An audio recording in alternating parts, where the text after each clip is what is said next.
Well, I'll take the last question first. The question about why Douglas Saltmarsh. I'll take the last question first about why Douglas Saltmarsh is not here today and I'm replacing him. It's because he's writing this brilliant paper called Developments in Local Governance, a View from the Ground, which I'm sure will answer most of your questions on social justice and governance in Afghanistan. من میخوایم به حساب پاسخ آخرین سوالی که از شما انجام بدیم دوست عزیز برای شما انجام بدیم.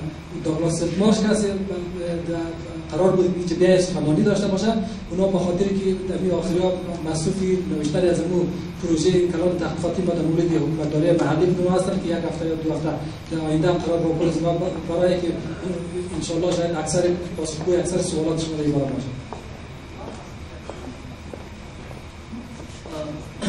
There was another question that was about why democracy is being imposed in Afghanistan.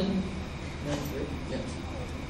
Well, that is a debate that has been rumbling on for years on how democracy should be demand-driven and not supplied. But the only consolation that I can give you is that if you keep working, and if you keep working with the democracy that you now have, I'm sure you'll be able to find a model which will be suitable for Afghanistan. So democracy does not have to be uniform.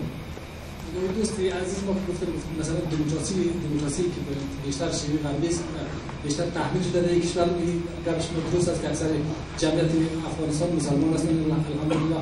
میگم شما با کار کردن یا با مثلا مشغولیت بیشتر با نظام نیمه مردم سالاری که دارید، شما آینده به یک مدیر از دموکراسی خاطر زدید که با هماهنگ با ارزش‌های جامعه شما خواهد باشد. There was a question about distribution of aid between provinces and how certain provinces are favored over other provinces. مگه این یک سوال دیگه در مورد این بود که به حساب سلسله به عدالت ها در قسمت توزیع کمک ها در قسمت به حساب تخصیص دادن بودجه های انکشافی صورت گرفته به این معنا که در بعضی ولایاتی که به حساب طبیعتا ثروتمندتر از دیگر ولایات است اونها بیشتر کمک شده و از به حساب کمک از محلات فقیر نشین شروع نشده در حالی که مثلا اکثر ولایات که قبلا ثروتمند بودن در اونها بیشتر کمک می‌کنند.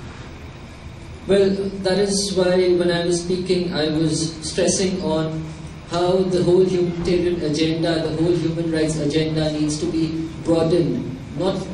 It should not be limited only to women's rights or education, it should be broadened to include access to public services. خاطر از اینکه ما وقتی بحث در مورد حقوق بشر داشتیم، ما گفتیم که بحث حقوق بشر باید بسیار کلی و بسیار تعمیم پیدا کنه تا اینکه روی موضوع خاصی مثل حقوق زن تمرکز داشته باشه در افغانستان.